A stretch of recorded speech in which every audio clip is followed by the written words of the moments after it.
Have you ever had anyone ask you or like tell you, I've never seen another blind person before? Oh, absolutely. Like the Really? amount of times people that they've never met a blind person, that I'm too young to be blind, Oh my hilarious, God. bizarre. I'm too pretty to be Oh blind. my God, no. Or like, oh my God, my aunt's cousin's sister's niece's dog is blind. Do you know her?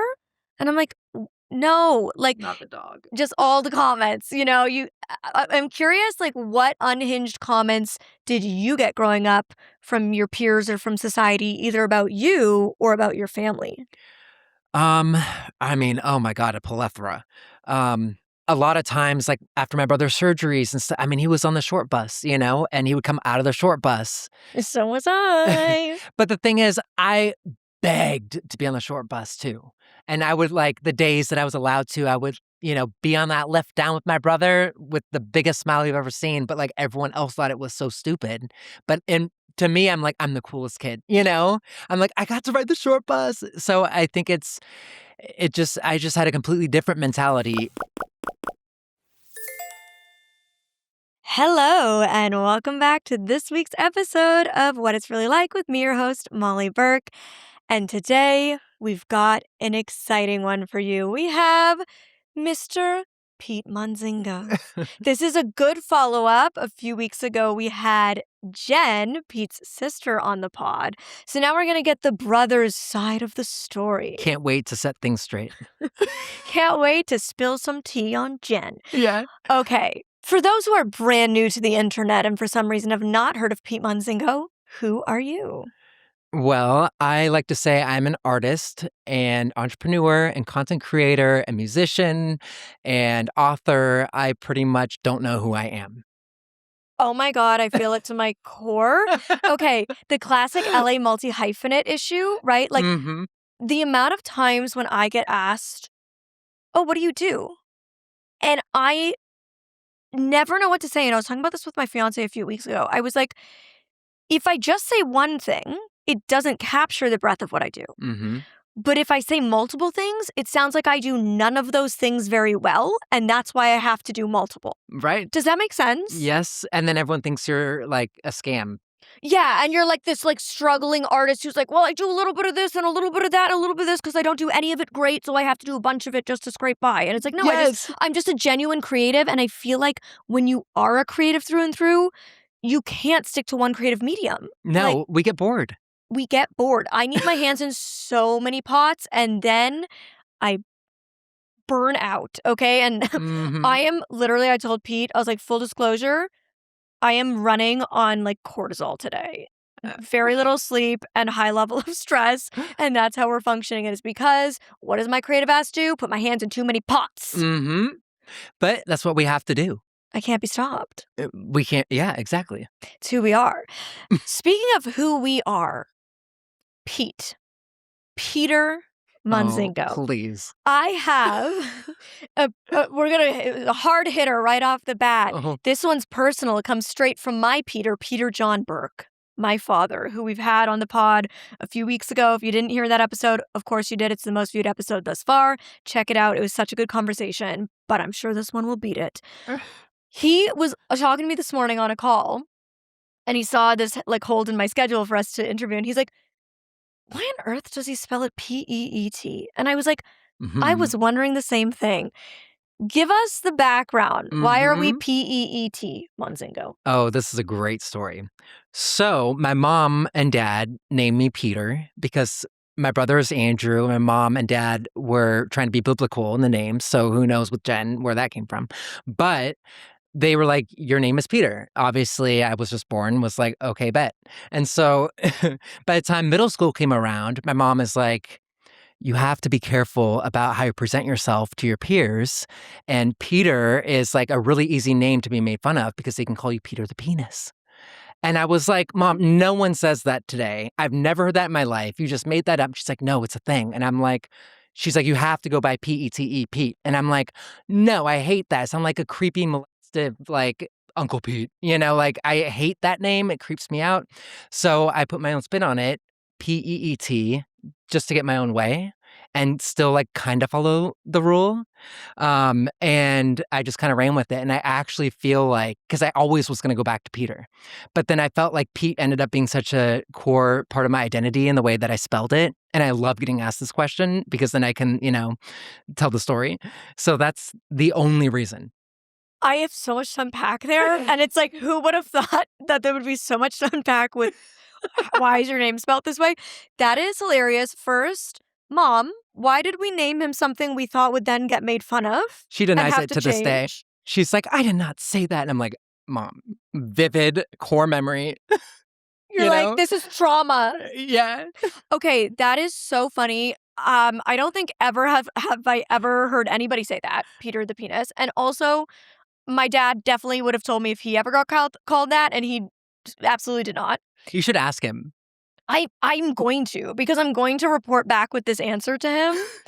This is really funny. My dad does not go by Pete. He always exclusively goes by Peter, except one person who is his nephew calls him Uncle Pete, which is so funny that you said creepy Uncle Pete. Oh, no. My dad's not creepy, I swear. No. But it's what's funny is like in my head, if I was like going to stretch something and try to make fun of it, PEET is like pee, like you're peeing. Right. Especially in America when you don't really emphasize the T. Pete. It's like, hey, Pete.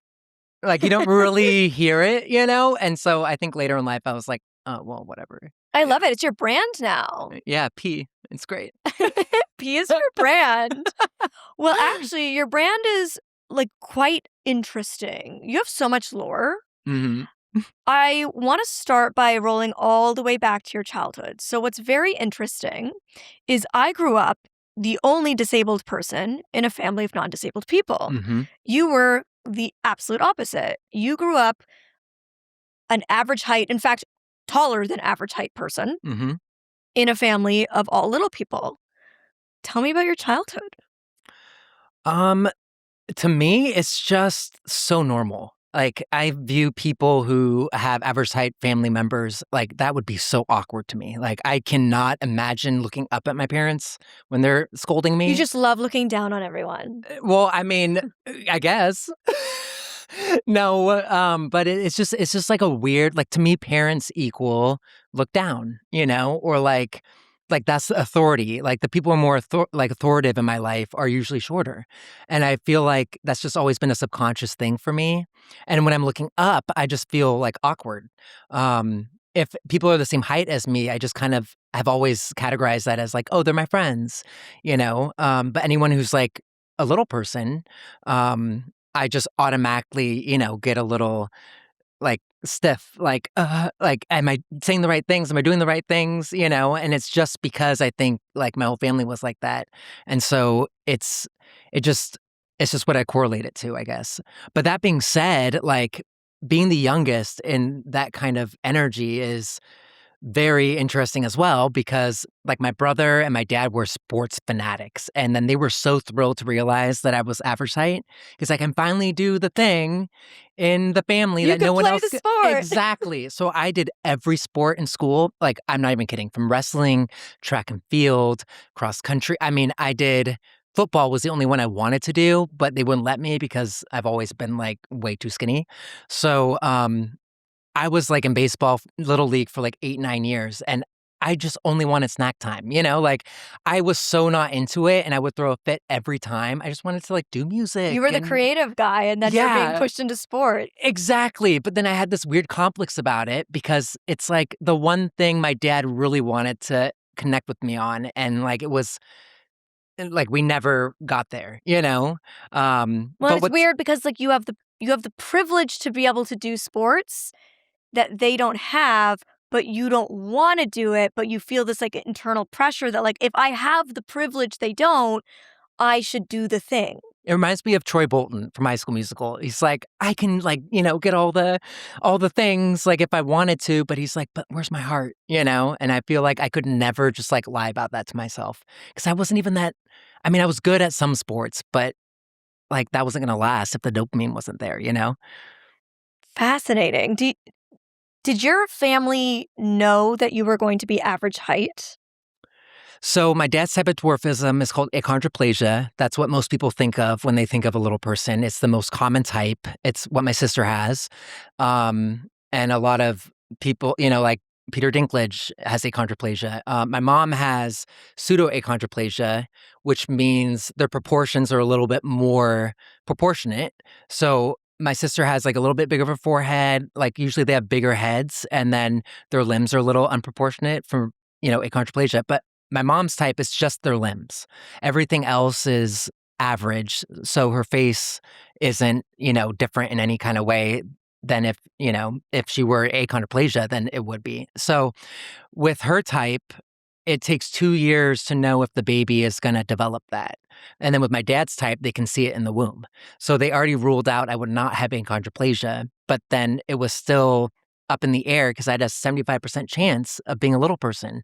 And so everyone was just like, yeah, he's definitely going to get pseudo-achondroplasia. But then I kept growing and growing. And my mom says to this day, like, the way I was pushing on her womb, she's like, I knew you're going to have ADHD. I knew you're going to be like super tall. I knew that it was just going to be a different experience. I couldn't imagine growing in my womb a baby, period. I don't want kids. But I certainly couldn't imagine like being a little person growing somebody who would end up being as tall as you are. How tall are you? I'm 6'1". That's very tall as a 4'11" girl myself. You're 4'11"? 4'11". Wow. Okay. You know what? Here's the thing. I think I have a tall personality, so it's deceiving. But also, all my height is in my legs. I have literally no torso to speak of. My ribs end where my hip starts. Like my rib bone and my hip bone almost overlap. Wow. That's how much of no torso I have. And I think because my height is in my legs, it like deceives people and I look tall because I have long legs for my height. That makes sense. So yeah, but I'm only 4'11". But I could not imagine like being a little person and growing somebody in my womb that would be 6'1". Kick. I was a kicker in the womb. My mom's like, you were like running the whole pregnancy, like running in her womb.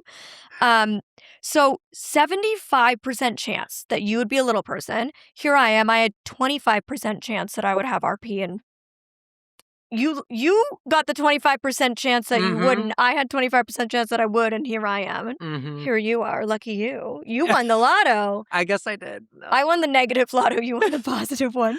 But, pros and cons and everything. Exactly. True. Very much true. I agree with that completely. At what point did your family know that for sure you were going to be average height? When I was 2 years old. I mean, it literally was almost like a medical thing. I would go into the doctor's office. My mom also has always been kind of super LA in the way that she moves through the world. So my birth was actually a press release. And we had like a news camera crew following us like every couple years to like see if I was going to be a little person or not. Stop. Born to be a star. I know. Well, I mean, I don't know. But either way, they all knew pretty much when they were to know. So probably around I was 2 or 1.5, I probably was just growing exponentially. Do you know when they found out like how they felt about it? I think everyone was happy for me because I would have less medical issues. I would be helping them around the house more. I would be... Somebody could finally make use of the shelves literally on the top of the kitchen. No, oh my God, that's a whole nother story. But yeah, definitely great for me in high school. And yeah, I think everyone was just really excited to know that I was just going to have a theoretically easier life, and little did they know, the ADHD is just off the rails. So I feel like I got a version of, the hindrance through me mentally, totally speaking transparently. Yeah, like being neurodivergent. Yeah. You had your own struggles that were different from theirs. It's interesting because, I don't know, I could also imagine if I was your parents and finding out that you were going to be average height after my partner is a little person, both my older children are little people, and then I find out I'm going to have this average height child, almost being like, ooh, how do I do this? The same way that like when my parents got the diagnosis that I was going to go blind, they were like, oh my God, how do we do this? Because anything that's different from what we know challenges us to grow and adapt in new ways. Totally. That are hard to anticipate what those will even be. And so I could imagine they would also feel a little bit of like, great. He's not going to have like any medical complications that we know of yet. But like, how do we navigate things like when you're tall enough to hide your booze in the top Hmm. cabinets in the kitchen and they have no idea they're even there, which is, I'm assuming, things that you might have gotten yourself into. Totally. And even weird things like my mom and dad would tell me all the time, like, oh, we have to like, he's growing. We have to like buy another outfit, or like, he needs new shoes now. Like, what the heck is this? Or like the bed, I was always in a twin bed because that's all they ever needed, through to college. And like, I was so tall that my feet would always dangle off. And my mom just like didn't even know, she was like, oh, I thought that's kind of like how it was, like just little things. And then they would always tell me if I was the first, I would be the last because of how hard it was for them to like catch up with me. And I was so ADHD even back then that my mom would just turn around and give me some baby food and I would already be standing on the tray. Like things like that, where my mom's like, if you fell, how would I, like, you would have been dead, Like, she's like, it's a miracle that, you're here to this day because I was doing my best and, you're just being a kid. Yeah. At what point did you outgrow your family? Like, how old were you when you were the tallest member? 8 years old, and usually it would have been like 5 or 6, but my dad was at the time the second tallest dwarf in the world. So, makes sense because all of his 5 brothers were my height or taller. So that's where I got my height from, and that's why he is tall for a little person. How tall Um, is he? he was 4'8". Yeah, but, he's a little bit older now, so he's probably like 4'5". Love you, Dad. Ugh, can't wait till I start shrinking. It won't happen to us. My mom used to be taller than me. Now we're the same height. Oh, no. It's begun. Oh, no. When did you realize? Like, at what point in your childhood did you clock, wait, my family is not like every other family, and equally, I'm not like my family? I would say probably around, like, preschool, kindergarten, because when I remember being at school, it's like a vivid core memory of me looking at all the parents dropping the kids off and them looking up at their parents. Like, I remember that so instinctively, like, being like, "What is different here?" Like, I couldn't comprehend it. But and then even just, like, looking up at the teachers, I'm like, "Wait, something's just, like, different," you know? Um, and I couldn't really, like, pin it until, probably through the years, I was like, "Oh, yeah, duh." Um, but I think it was really that, and even little things that I didn't even notice until later of, like, me going to friends' houses for sleepover, and then just automatically looking down in their lower cabinets to see where the cups are, the plates are, and it's like, they're looking at me like I'm crazy, and I'm looking at them like they're crazy, and it's like, "Oh, yeah, like, I just forgot," you know? So things like that, I would say, it just really kind of got ingrained in me. Was there ever a moment in your childhood where you wished you were a little person? Oh, yeah. I mean, every day of my life until probably a few years ago, honestly. Even though I could always validate, like, in my head, yeah, I'm gonna probably be healthier. I'm probably gonna, all these things. Like, I don't have to worry about all these things and discrimination. And like, I see what they go through and I still have no idea how they're feeling, and I can't pretend like I ever really will. And I'm so lucky that I won't. But there's this element of wanting to belong. Mm. And I know I really have that. And so I feel like when my content started popping off and I feel like I was almost healing my inner child a little bit through that. And that's kind of when I feel like I was starting to heal that like really deep rooted need. Yeah, as a disabled woman, I completely understand the feeling of realizing you're not like most people around you Yeah. and just wanting to be one of them and just wanting to fit in. And in my case, that's with non-disabled people. Hmm. But I can understand why in your case that would be like, no, wanting to be like my family and feel like I fit in and I'm one of them. It's so interesting, like flipping that idea.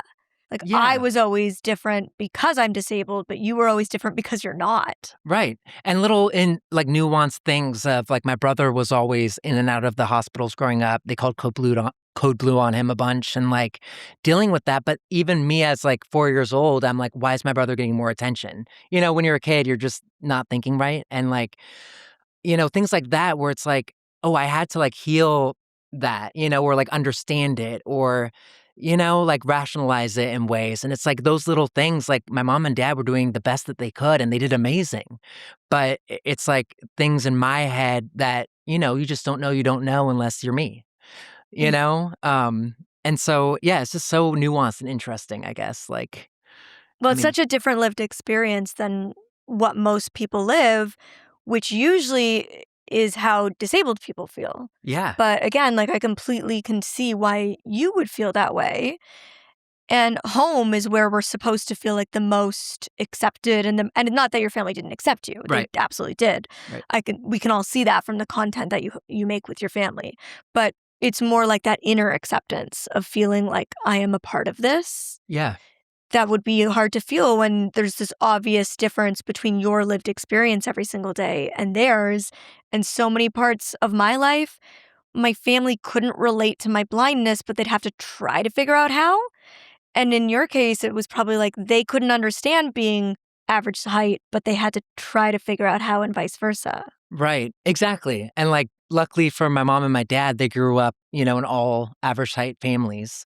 So I think that probably helped them. But my brother and sister, they didn't. So I'm sure that was probably also a whirlwind for them to be like, what is going on? Like, this guy is literally like, we have a fight and I'm there in the hallway, like, get down on the ground and put my legs up. Like, I'm going to like threaten them and launch them across the hall. It's like all this sibling stuff that's so, like not normal. Well, especially But when you're like the youngest yeah, and the tallest. my poor brother. He thought he was man of the house, but he was. But yeah, I mean, it's just so much to look back on and reflect on because even as you're saying like disabled, and I'm in my head like, no, like I just don't view them as disabled like inside, To me, they're like the normal ones, you Mm, know? fascinating. Yeah. So interesting. What was your sibling dynamic like? Um, my sister and I always got along. She's a lot older than me, so I only remember like super early childhood stuff with her. But we were always attached to the hip. My brother and I, like, I hated my brother. Um, Now we're good, and now we can connect, with like content and stuff. It's like the first thing in our lives that we're able to finally connect on because it's not sports. Um, so I feel like that's pretty much it. Otherwise, it's just kind of all normal. Like, it's just normal sibling stuff, except just a little bit more nuanced, of where I would know how to get like into their skin a little bit more, or they would like my brother would just punch me in the balls because it was right there, like things like that. Ruthless, absolutely ruthless. Yeah. Did you ever like play pranks on them when you were growing up or like what was there any ways you use your height as an advantage in the household growing up?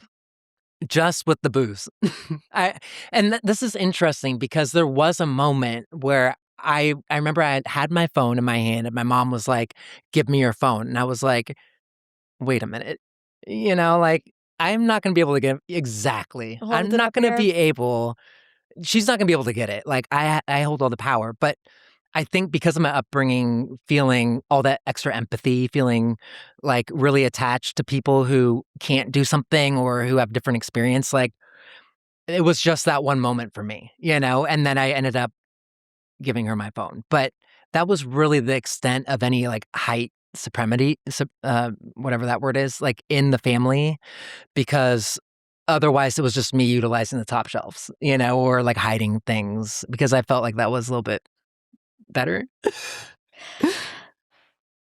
Oh, what was I gonna ask? I had a good question. This is me on no sleep. That's what's going on. Um, Relatable. this never happens to me, does it, Brendan? No. Never. That's how you know I'm struggling. Um, I really believe that like disability is a whole family thing. So, yes, I'm the one living with retinitis pigmentosa. I'm the one who went blind at 14, but that's not just my trauma, Mhm. right? It's not my hardship alone. Yeah. My parents had their own grief around that. My parents had their own ways in which my disability completely changed their existence. And I also often think about my brother. Mm. I only had one sibling. He's 2 years older than me, and he's non-disabled, and How's that make you feel? Like, it's it's so it's such a weird thing to hold because yeah, on one hand, I am so happy it's not him. Like, I don't want this for him. I don't want this for anybody. I always joke, like, if you join the disability community, we will welcome you with open arms, but we don't want to have to. yeah, Like, I've made the best of this life and I love my life, but I still would never wish this experience on people. yeah. And so, on one hand, I'm so happy that I was able to carry it Mm-hmm. because, to be honest, sometimes I think it is easier to live it than it is to see somebody you love live it. Wow. And I think it would have broken me to see my brother go through what I did. So, like, on this one hand, I'm very happy to be the one to have taken that if one of us had to. Yeah, Um, but on the other hand, of course, like, my whole life, I couldn't but compare what my life could have been like if yeah, I was sighted, because I saw this version. The only difference, like, I'm female, he's male, but, like, same parents, same socioeconomic upbringing, same parenting style, same neighborhood, same education access, all of these things, right? But the one difference, the biggest difference, like, he's sighted and I'm not. mm-hmm. And he was always popular and I was always bullied. And he always got straight A's and 90s, and I always worked my ass off to get B's and A's and Yeah, 80s, And it was just like constantly, he would do a sport, and I just wanted to be like my cool older brother. mm-hmm. And I would want to do that sport, but there was no adaptive way to do it. So I couldn't, And so it was like I always saw this version of the life I could have lived. And Wow. it was like this, it's still to this day, this weird thing that I hold both of those things. But the other thing that I hold a lot is a guilt. Why do you feel guilt? I feel a lot of guilt that my brother had to step up and be more independent because my parents needed to be there for me in ways they didn't for him. And, it's kind of, I was thinking about this when you were talking about your brother, who you said was, dealing with hospitalizations and more complexity with medical stuff, and how your parents could only be in so many places and, like, Yeah, be so much, right? And so it's like, I know that by necessity, and I know my brother understands it was necessity, my parents had to be more hands-on with me than they had to be with him. But that ultimately means that I got more attention than he got. right. And, like, I have a lot of guilt around that. It, Wow. like, breaks my heart to think that he might feel a certain way about that. And, like, he's entitled to feel that. Like, You think he is, though? it's a conversation I've always wanted to have with him, and I never have. I adore my brother. Like, I idolize my brother to this day. I think the world of my brother. My fiance always jokes, he's like, "It's so cute the way you, like, brag about your brother and Mhm. sister-in-law and stuff so much." Like, everybody I meet, I'm like, "Let me tell you all about my family. Let me tell you about how cool my brother and my sister-in-law are." Like, I adore him so much. And I think, um, growing up, we weren't super close because our lived experiences were so different. And Mm, because he had to, like, go and be more independent so that my parents could spend time with me and could bring me to medical appointments and could help me with learning Braille and adapting my homework at home and, bringing me to therapies and, like, all of these things that he didn't need to do. mhm. And my parents always told me, like, when I was diagnosed, they were told that, like, for the sibling of a disabled person, it can be even harder. Mm, And it tends to go one of two ways. They become really self-sufficient to remove a burden, or they become very rebellious to get attention. And I'm just makes very sense. lucky that my brother became so independent and, like, built this beautiful life for himself with all of his friends and his activities and his sports and his academics and his volunteering.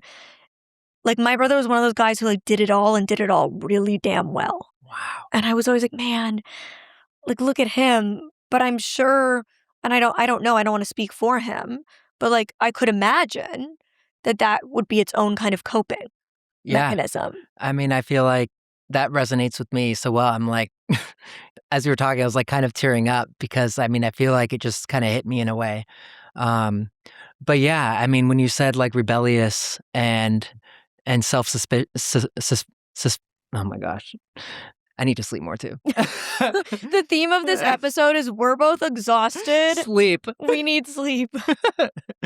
But self-sufficient and rebellious. I feel like zooming out, I'm like, oh wow, like I'm very both of those. And I'm like, I wonder if that has become me because of how I've thought about, my upbringing or my life.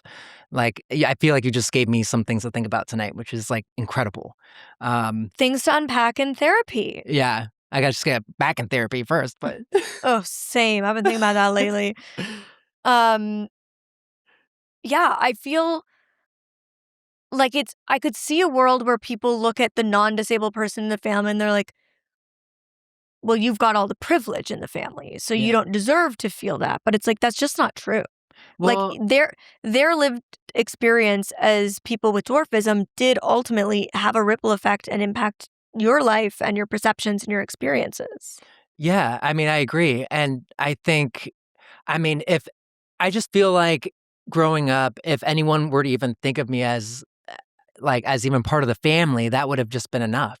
Because like going into doctor's appointments or grocery stores, it's like, who's this? Like, is this kid bothering you? Or like, is this? And I'm like, I'm part of the family, like over and Wow. over again, like insane. Like even just a few years ago, one of Jen's last surgeries, going into the same surgeon that she's had for like 7 years at the time.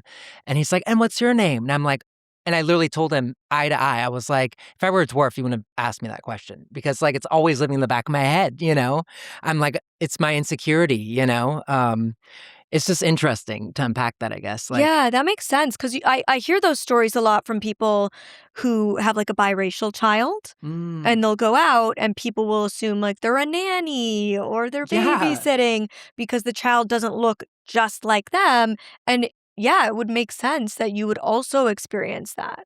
right. And like, lucky I look just like my mom. So, like, I feel like that's somewhat my saving grace. Otherwise, in my heart, I might have felt a little bit like, wait, if I don't look like my mom or my dad, like, am I even in this family? Like, I feel like I could have felt myself getting there.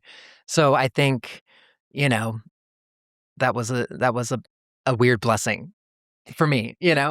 It's really interesting hearing you say things like you don't see them as disabled and that to you, like they were normal and the rest of the world was weird Yeah. because it is like this interesting flip on reality where it's like if everybody in the world, for example, was blind or had Yeah. disabilities, like wheelchair users and deaf and blind and neurodivergent and little people and like all of these things, that was the normal. We would think of non-disabled people as being weird. Right. And it's interesting to think of like what would the world look like? How would the world be built better if it was the reverse of the reality we actually live in? I feel like people would be more empathetic, which I feel like is the number one thing, especially in this country. Like, just people are so quick to just, cut things off or Yeah. it's like, well, if we just view each other as a human, which is also half the battle for dwarfism, like, and I'm sure maybe people give you the vibes of feeling like you're not human, Mm-hmm. and I can't imagine, but like, that's my main goal is like, if people can just understand that everyone is a individual, a human with feelings, with a life, like it would change everyone's perspective on everything. It just feels so easy to me. Like, I don't know.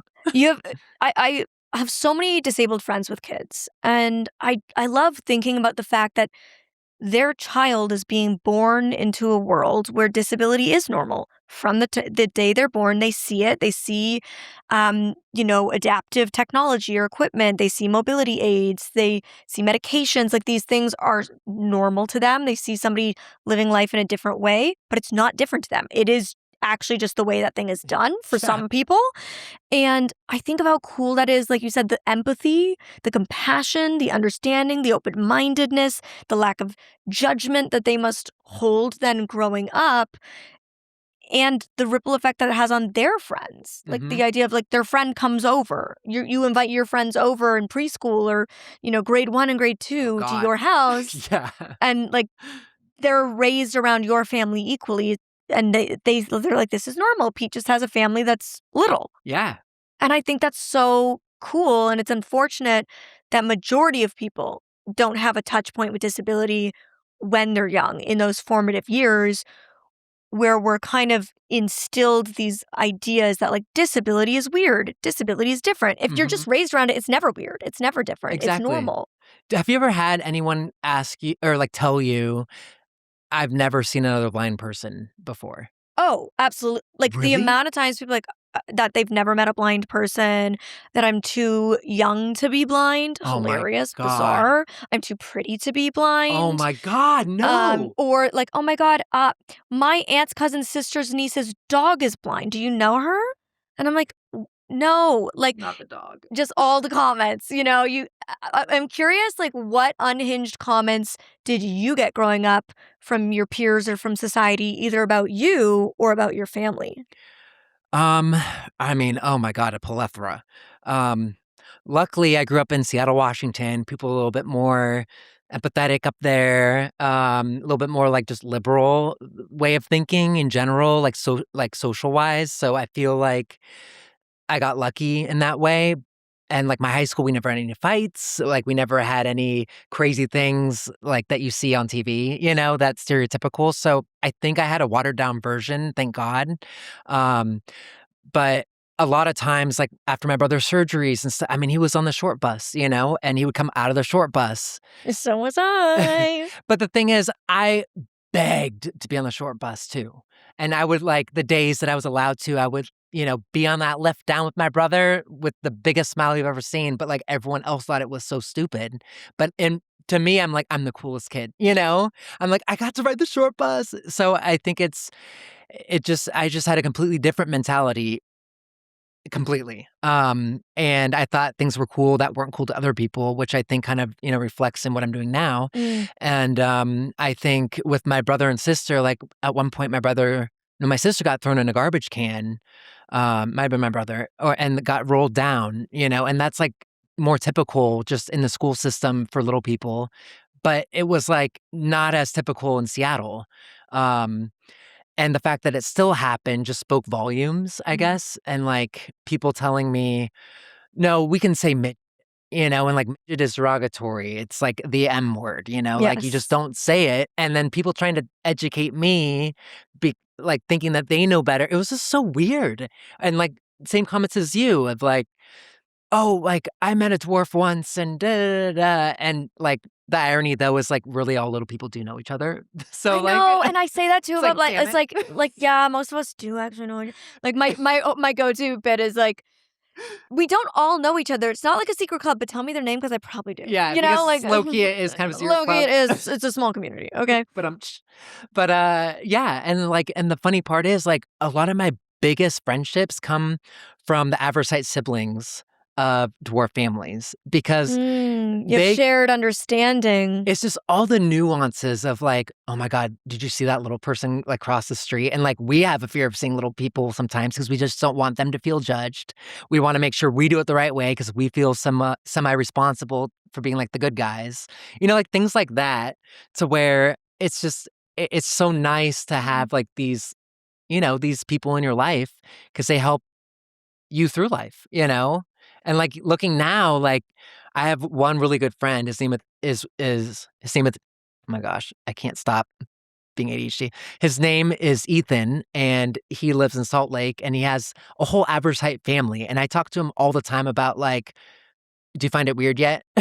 I'm like, do you feel like this is your family? I'm like trying to just understand where he's coming from. And he's like struggling with it himself. But he's happy, and it makes sense to him, but it's just different. And I don't know. I just find that all, useful and interesting. I always say how important it is to have community of people who understand you. For me, that means having blind friends, having disabled friends, Yeah. having service dog handler friends who understand these different facets of my lived experience, even having content creator friends, like all of these different parts of my identity. It's important to me to have people who I can connect with. So it makes sense that for you, that means being friends with the siblings or children of people with dwarfism who Yeah. are average height, because that is your community. Because like I could understand this potential feeling of like, I don't fit in with the average height world, Right. but I'm also not a little person. Right. Where do I fit? It's weird. Yeah. And I mean, I'm sure you understand that if you went blind at 14, or I don't know the nuances of all of that, but like, I'm sure you kind of feel that too of like, Totally. I understand this version of me and I understand this, and like, now what? I don't know. Exactly. It's like so many people in the vision loss community who have progressive diseases like mine, you go through this period of being like, well, I'm not sighted, but I'm not blind, so where do I fit and who am I? Now, is it sighted? What's the correct terms? Yeah, sighted and blind. Okay. All right. Yeah. All right, cool. The non-blind folks. We actually default to blind, and so it's non-blind and blind. Non-blind and blind. Sighted doesn't exist to us. Oh my God, my brain. This is good though. Non-blind, because it's like what people try to do when they say non-sighted. The amount of people that say non-sighted is actually so funny. It's right, non-blind. It's weird. Like if I walked around, I was like, Pete's non-blind. Oh, true. Pete's not a dwarf. Instead of just saying like your average height, like when we default to disability being the word we use, and then everybody else is non. We should start that. We should start a start this movement. trend. Yes. Next TikTok trend we start. Let's go. But literally, people all the time will say that I'm non-sighted or non-seeing. I'm non-seeing. That's weird. Weird vibes. It's so uncomfy for me Yeah. because I'm like, I'm just blind. Like, it's fine. It's not a slur. How do you Unlike the M how do word, you it's not a handle slur. that? Like, how do you handle the people, I guess, who are uneducated, the people who might be educated, but you think they're digging at you? Like, how do you kind of like move through all of that? I should carry around business cards with my handle on it. Just be like, watch the content, Yeah. learn. But honestly, it's part of why I started social media. I was like so sick of answering the same questions every single day of my Yeah. life. I wanted to be able to just be like, I made a video, go watch it. Literally. And I at this point in my life, I'm 32. I've been public speaking in the public eye since I was 5. I've been doing social media for 12 years. Like, I've been living this life for a long time, and I'm at a point where like I pick my battles. I decide when I want to speak up and when I just want to like let something go for my own peace. Because otherwise I'm spending every waking, breathing moment of my day being an advocate. And I love it. It fuels me. It is my purpose on this earth, but it is also draining and can feel all-consuming and like a heavy weight. Yeah. And I need to learn, and I've been in that process for the past few years of trying to figure out what my boundaries are, because I had none for way too long. And I needed to be like, okay, for my own self, like, and it's a battle every day still for me. I'm still trying to figure that out. I think the times when it's like very clear to me to say something is if I'm hired. Like, if you hired me because of my expertise and my advocacy, and you say something like calling me differently abled, I'm a real quick stop you and be like, okay, just quick PSA, we don't use that. This is the phrase I prefer. But if it's like you're an average lady at the grocery store and you say it, to be honest, I'm just gonna be like, and move about my day at this point, because like I'm done. I've done it so many times, and it's almost soul-sucking when you've done it so many times. Yeah. You've educated so many damn times. Feels like you're not And making an impact. You're not making progress. Yep. And at a certain point, I had to just be like, I need to just let some things roll off my back and choose to put my energy of advocacy into a space like online, where I can say it one time and it has far reach. Totally. Instead of doing it with every individual like I've done for so much of my life. Mhm. And I think that's been something I've been trying to navigate for the last few years, is like creating that allowance for myself Yeah. to be like, I don't have to be an advocate 24/7, which is how it can feel when you have this lived experience. Yeah. How okay, I'm sorry, I'm asking you questions too, if that's No, it's okay. meant to be a conversation. That's what this Okay. show is meant to be. Okay, love it. But okay, what do you do when you find someone who also is blind and they're, I guess, the way that they're living their life you find repulsive or you find, Mm, you know what I mean? mm, mm. That's a wow, that's a very good question. Because I don't know what to do, in my side of things when I see, little people, like I have stories about that. So I'm like, I don't know if you have any insight there. It's a tough one because we're not a monolith, Hmm. right? We're not all the same. We all share this part of our identity and lived experience, but it can manifest completely differently for everybody, depending on your upbringing, your genetics, your family, your support system, your access to education and opportunity, to community. Like all of these things impact where you live, Mm. right? Like I live in a big city. That's very different than if I was blind and living in a rural community Yeah. in the middle of the country.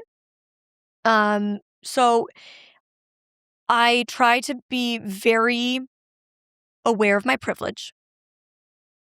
I am a white woman.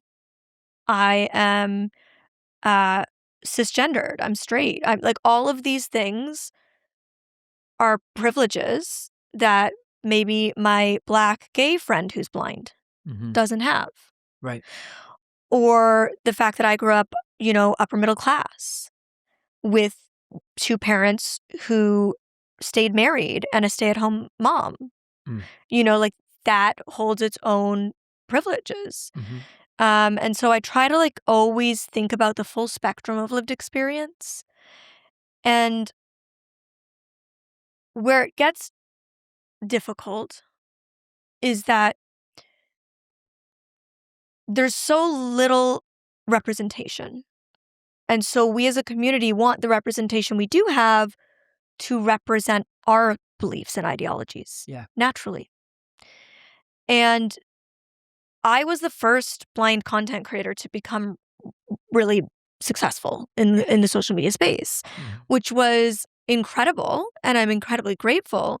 But it did have its own hardships in that when you're the first, everybody has their eyes on you, and everybody has expectations of you. Mhm.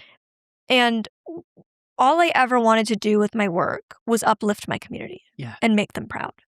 And so when I realized that there was a section of the blind community who did not feel that way about my work, who did not feel like it was doing that, to be honest, like it was one of the biggest betrayals I've ever felt. Really?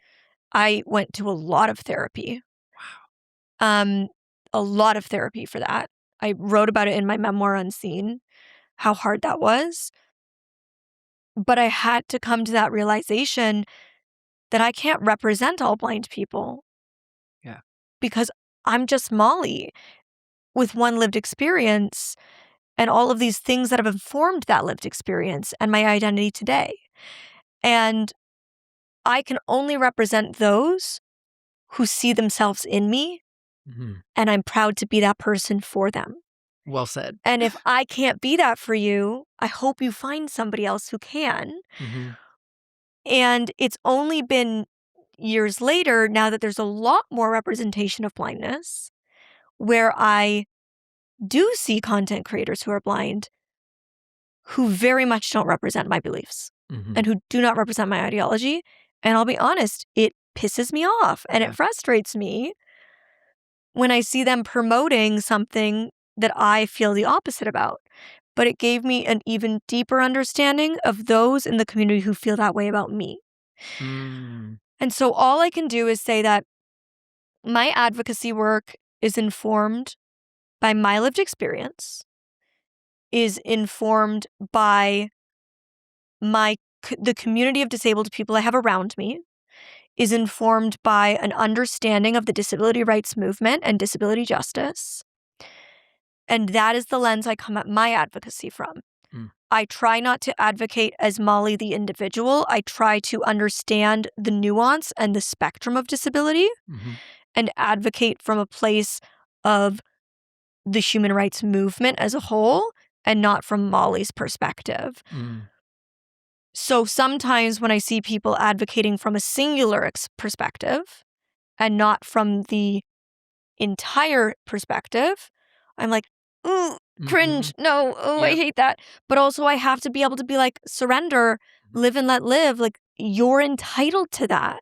You're entitled to that experience and you're entitled to share that, right? So it is like, I don't want to and I can't gatekeep advocacy or Right. representation. But yes, there are moments when I'm like, oh God, Like, please sometimes no. they're so hard to, like, just let slide too, like Yes. yeah. Yes. Oh, so yeah, Thank you for answering that. I mean, sorry it was like such a wordy answer, but I think that's like such a big Yeah. question to unpack. And I wanted to ask you, as somebody who did grow up non-disabled with a family who, even if you don't view it as a disability, like it is a disability. Yeah. Do you feel a sense of like almost obligation to be an advocate for disabilities? I did, up until I graduated high school. I was always the one, yelling at people, the peers, like, "Don't say that, don't do this, like, that's my family, it's dwarf, not them, we're" all that. And then, we all go through a semi-rebel phase where, yeah, I immediately went to LA, and I was like, "I'm done with that," like, and at that point, we had like a reality show offer and a couple other things, and I'm like, all they were gonna do is sensationalize dwarfism, and like I am so against that. Like I don't want to be a part of like my dad going on a date with an average type woman just for people to go, wow, that happens. Like I am not gonna be involved. So I just wanted to just dissociate with it and turn a blind eye and like just totally not even think about it. And so I had my own, thing in LA, which is kind of when I started my music. I was in a bunch of boy bands and stuff. Oh, we'll get into it. Don't Oh, worry. God. And then my mom and sister moved here. And when we were like kind of all together, COVID happened. And that's when I was in lockdown and I went back to LA and they were already here. And I had one video go viral on my own. And that was kind of the start. And then I was going to quarantine with my mom. And I'm like, oh my God, my mom's going to love this. And then at that point, I was like, okay, do I go back into the dwarfism thing? How do I feel about this? I need to like really make sure I'm doing it for the right reasons. I need to make sure, during the whirlwind of COVID and TikTok, it's like, who even knows if I was thinking right? But like, I really am glad, I guess, that I decided to kind of step up because I do feel that pressure in a way, especially as, like families getting older, parents getting older, like at least I want them to like see that I'm doing good for them and for their community as much as I can pretend like it's mine. It's not, and so, yeah. And I feel like the validation in that came from the comments because when my mom and I started doing videos together initially, it was very much so I will do one video. And if there's one bad comment, I'm out. And I'm like, all right, well, we have one video in us then, like she is not going to be a part of this and that's fine. But I think the way that I do content, the way that my mind works, the way that I don't, I guess, visualize it as much as a disability, visualize it more as just like relationship, but this is like an added thing, like layer to our dynamic. Exactly. I think it just humanized it a little bit to people who don't know. And that's validating to me now, if all of that makes sense. Like, I think looking back, I'm like, I think I have been doing well. And even going to little people conferences and stuff, people coming up to me, with like tears in their eyes, like, thank you for being an advocate. And I was like, oh, that one was just a comedy one. But like, if you thought that was advocacy, that's great. Advocacy comes in all shapes and forms. Yeah. Like comedy can be advocacy, and it's important, like back to that comment earlier around like when you see people doing something that doesn't align with your beliefs. Like, how do you deal with it? It's like, all I can do when I see people say do a comedy video about blindness that I think actively harms blindness. All I can do is be like, I see it. I am going to only make content that I can stand 10 toes down on. Yeah. And say, whether you agree with it or not, this aligns with the beliefs I hold, and I believe this is making a difference from my vantage point. Yeah. And I can't judge you for why you chose to make it from that perspective. I can have an opinion that I feel like it's harming, and all I can do with that opinion is do the opposite.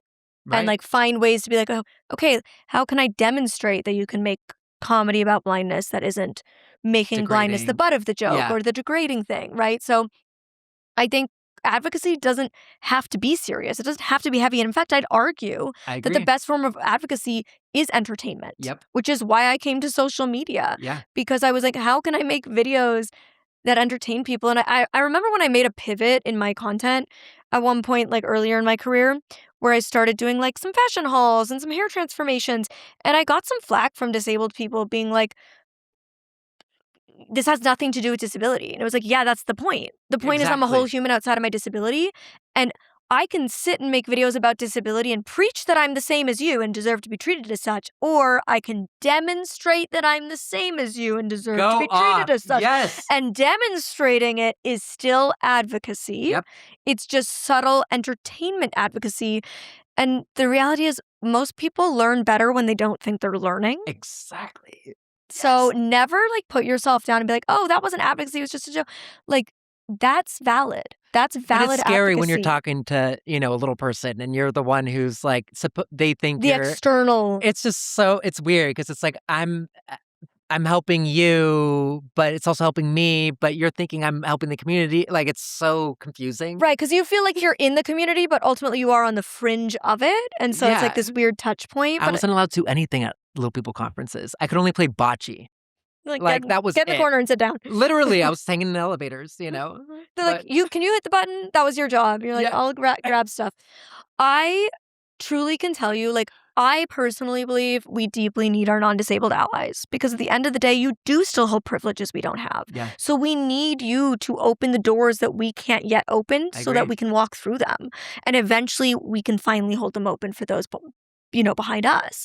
And that's how movements work, is we need people like you speaking up because you might be able to command a respect that a little person might not if they made that same exact point, because people look at you and they see themselves. And so they trust you. And honestly, I just had like the most proud moment recently with my fiance. He came home from work. He was on a shoot, and our like biggest gripe is disability parking spots and how many people in LA park in them with their luxury vehicle and no disability placard because they're like, I can afford the fine.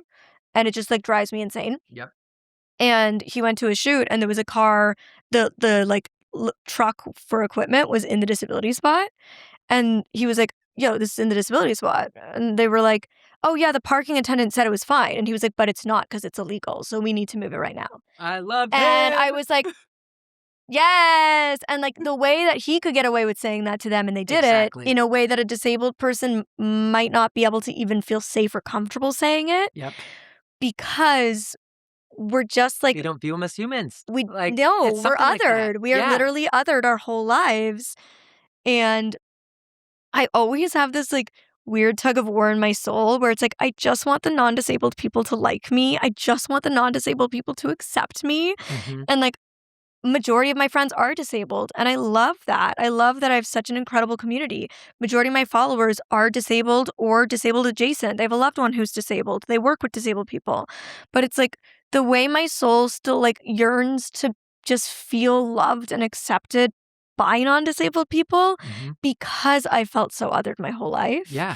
And it is just like this weird thing. You just do have a certain level of connection to non-disabled people that I simply can't have at this moment. And so it's important that when those of you who love a disabled person, whether that's my sighted fiance or you as an average height person, you use those privileges in ways intentionally.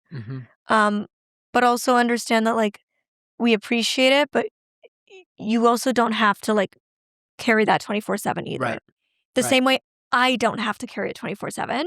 And I'm telling you that, even if you don't need to hear it, because I need to tell myself that all the time and remind myself that I don't need to do it 24/7. It's so interesting because, like, I think about that and I feel like I'm, like you finding a balance or, I'll pivot from like, you know, more dwarfism content to more like paranormal content, more mental, like I feel like allow myself that sometimes. But then I look back on like my brother's page, and for those of you who don't know, my brother does a lot of social media as well, and he has two girls who both have dwarfism, and he has a little person wife, and they just get terrible comments telling like, I'm seeing all the time. Like, there was one video that had over 100,000 comments, and most of them were It memes saying that my niece, who was 4 years old, looks like the clown It.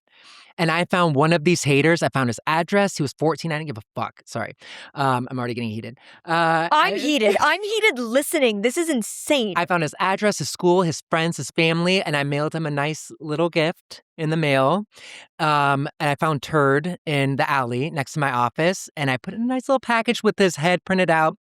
And then, the content got banned online, and he was like, haha, but then I just had to let it go.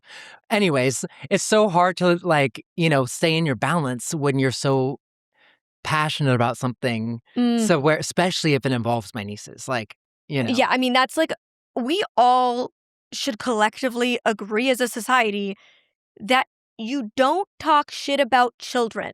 Like, what? That, like, crazy. particularly, like, what a kid looks like. Like, what? It's crazy. We don't be making fun of children on the internet. That's crazy. And like, she's gonna see that later, That's what I'm saying. Like, don't do that. Especially we as disabled people have enough to deal with our own with our self-esteem growing up in a non-disabled world and the judgments we face already. Yeah. We don't need to be putting that on children at 4 years old who may one day see that digital footprint. And she's like trying to survive, like she's not even there yet to where she like will be affected that way. So it's like, let her just like, survive, like, and support her, encourage her. Like, a lot of the comments are like, how could two people with dwarfism like spread their, genetics? And I'm like, okay, that doesn't mean you get to attack my nieces. Like, that's a separate conversation. And like, it's like, why do people just, I just don't get that. People just are so quick to do it. It's a separate conversation and it's an awful one. Yeah. Disabled people shouldn't be allowed to procreate because we might pass disability along. Yeah, it's insane to me. Like, take your opinion elsewhere. Yeah. That's so wild. Yeah, exactly. I'm so used to my own unhinged comments. Like, I know the hate that I'll get. I know the like wacky comments people will have.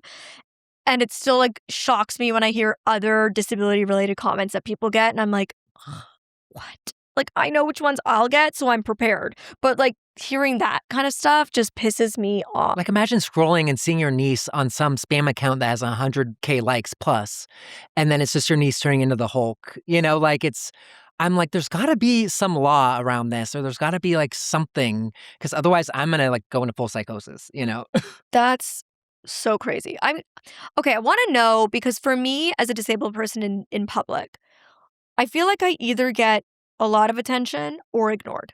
Like, either I'm at a dinner with my friends and they ask my friend, what does she want to eat, instead of asking me. Like, they'll kind of just like pretend I'm not there and I'm non-functional. Same. Or it's like all the attention, they're staring, they're asking about the dog, they want to know about the disability. How do you do this if you're blind? Like, it's one or the other. And I feel like, say, like growing up, you get to skip the lines at Disney and you get to because you're disabled. I want to know, for you growing up, were you like the one that got all the attention when you'd go out in public because you were the regular height person and people were like, whoa? Or did you ever feel like kind of actually ignored because your family was getting all the attention? As like, oh, the disabled people. 100% ignored, 100% unheard. I mean, I can't emphasize that enough. Like, with family, obviously it's different, like in the family. But yeah, exterior people who aren't friends, people not part of like the church we were in, all those people, yeah, they wouldn't even remember me. They would, or they wouldn't like believe me, when I would say I was part of the family. Or I remember there was this one like moment where we were at a theme park and my family just like let me do whatever because I was the only one able to go on the rides, for example. And like me going up to the attendant being like, "Hey, I know I'm an inch shorter, but like, can I still ride this ride?" And they're like, "Only if a parent comes with you." And I'm like, "Well, my family are dwarfs." And they looked at me and just like laughed. Like no one believed me. Like Mm. either they never believed me or I was always ignored or they would always be just jaw like awestruck. Like that they're seeing four dwarves together, like, "Oh, look at this cute little family." Like I was just invisible always. Mm. But that also caused me, to get in a little bit of trouble because I'd be like, I gotta open my mouth then, and then oops, I opened my mouth and it said like definitely the wrong thing, usually. Right, But like if nobody notices me, I'll make you notice me. exactly. So I think that's where I resonated earlier when you were like, the rebel Yep. mindset. And like I think that was kind of like introduced because of that. And like I don't know where I was going with this, but basically, yeah, I always felt ignored or like people didn't believe me. And oh, the best part about that story though is I was like, okay, fine, I'll bring my mom and dad over and then you better let me ride this ride. And I brought them over and the look on their face, When they realize you like weren't they saw a joking. ghost. Yeah, they're like, "This stupid little kid thinks he's gonna, like, pull one on us," and I'm like, "Okay, here they are." They let me ride the ride by myself. It was great. But yeah, I'm like, it's just always weird things like that, you Was know? it ever like, did you ever have those experiences where, say, like I remember, like I got a Make a Wish type trip. Oh, yeah. Obviously, like my brother didn't get that. I Yep. got something like that. Or like I got to go to Disney for a day with a bunch of disabled kids. My brother didn't get to go to Disney like for that day. We did a family trip to Disney years later, It's but he didn't different. get like it's different, right? And it's like I got to do those things as way like those are ways society tries to like compensate for Right? the hardship that you have as a disabled person. But I can imagine, like, as a kid, you don't see it that way. You don't see, like, oh, my sister gets this because every single day is harder for her than it is for everybody else.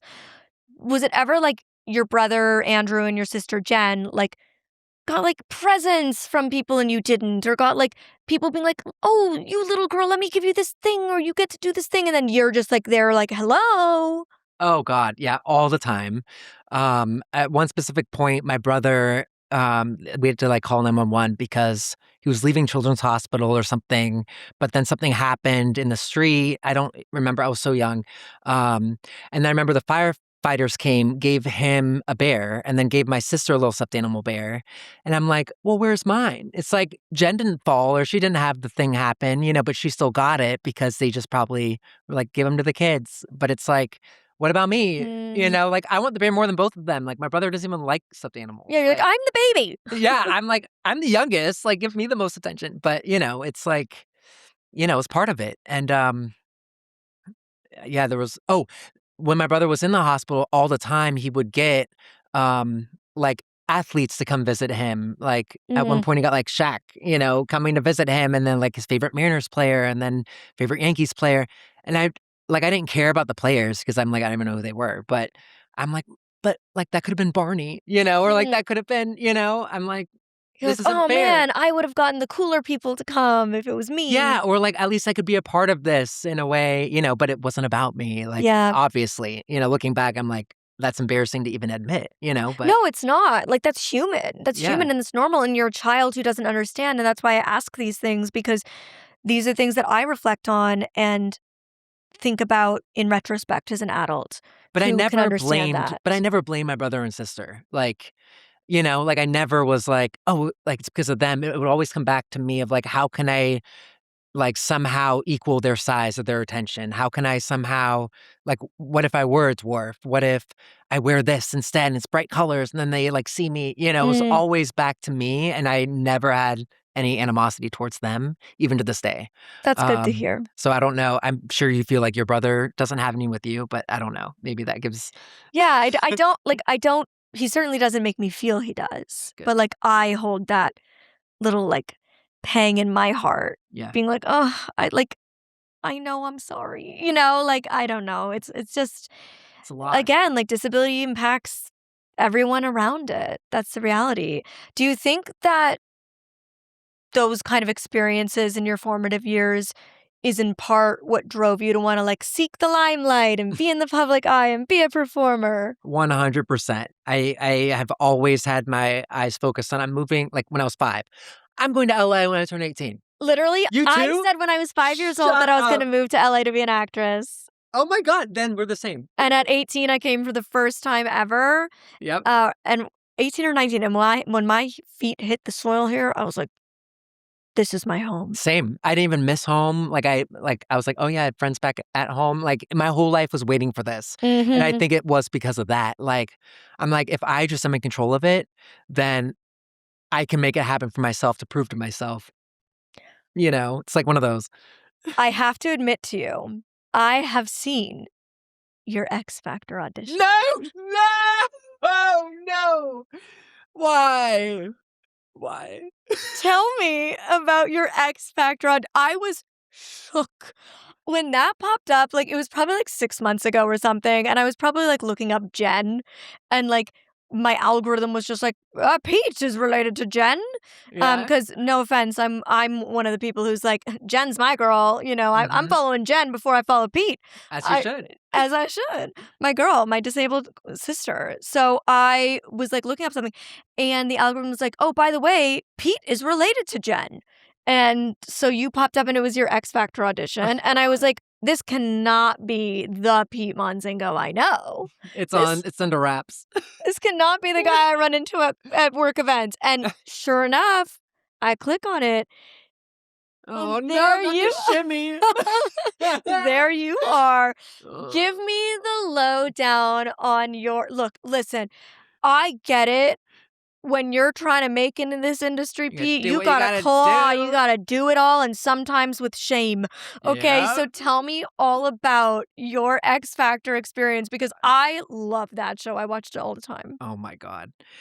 Well, I mean, they had auditions in Seattle, and at that time I was just out of school, and everyone was like, you belong in a boy band. And that was like the seed in my head.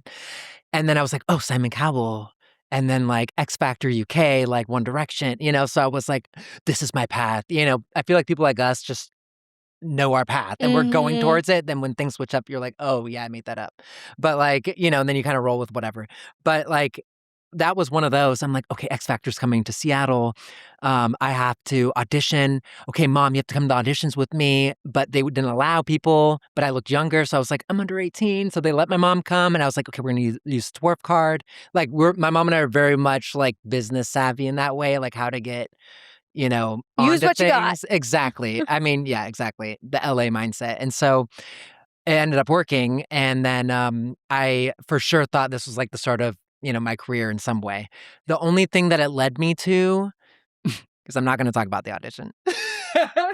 No, I mean, I can, but I mean, that's really it. You know, it was just like, I thought it was going to be the start of something, and I was really excited and really nervous. And that was right before I officially moved to LA, although I had been in LA before that. And so when after the show, Simon Cowell actually offered exclusively like a reality show deal because he thought that I belonged more in that side of things. And that was actually the switch for me to say, I'm walking away from this completely, because all anyone has ever seen from me my whole life is dwarfs. And like, I need to be myself.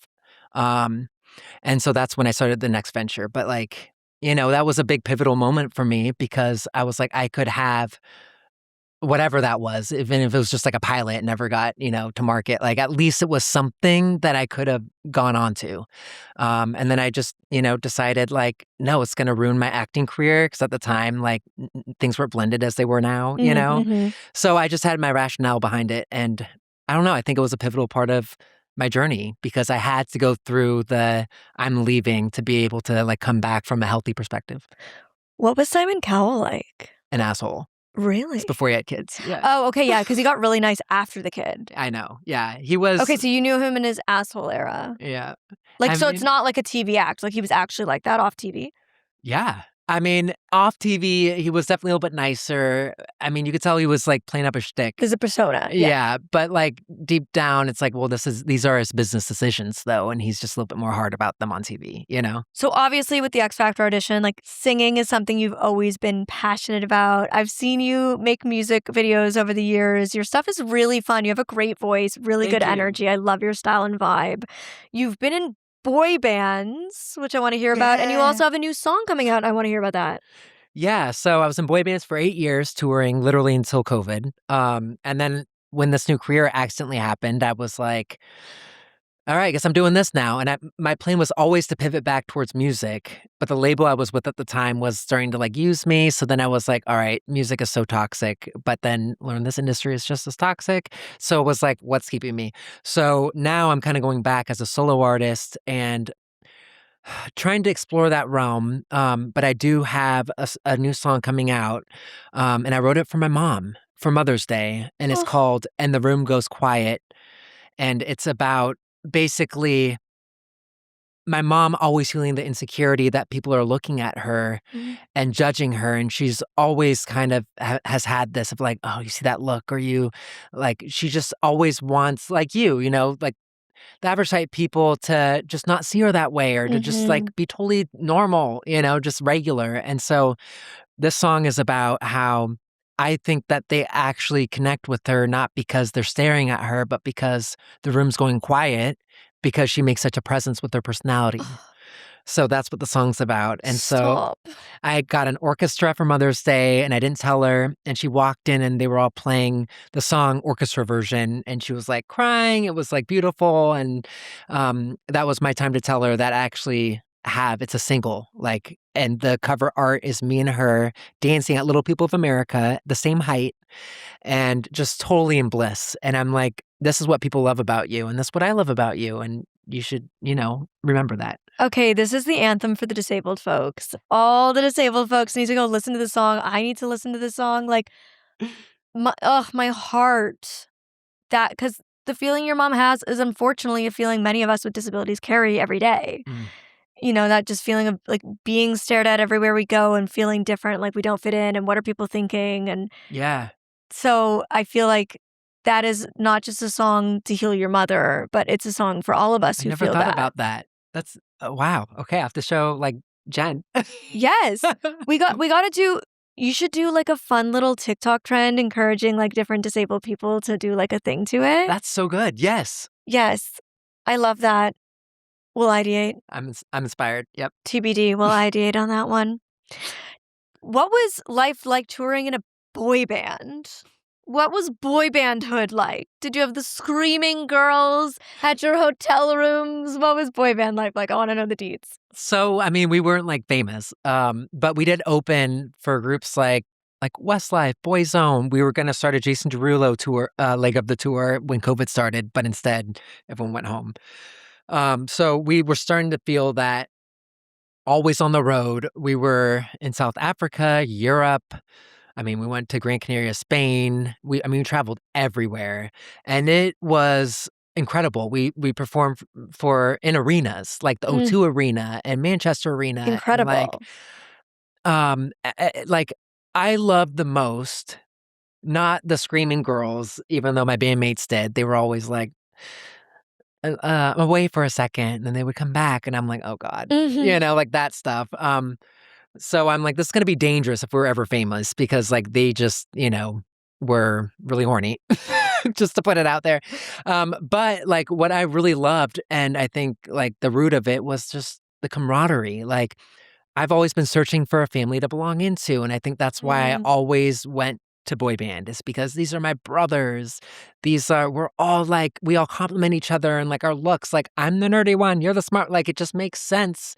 It's like me healing myself, and so it also made sense with like everything that I wanted to do in life, and then especially after X Factor, like proving Simon wrong. I will be a musician. It's not all about the dwarf thing, and like I don't know, it was just always so fulfilling for me Mm.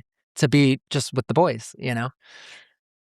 I completely, like, once you said that, I was like, "Ooh, mental unlock, yes." Yeah. That, like, completely makes sense to me. Yeah. I also toured to stadiums. Shut up! What? You have more!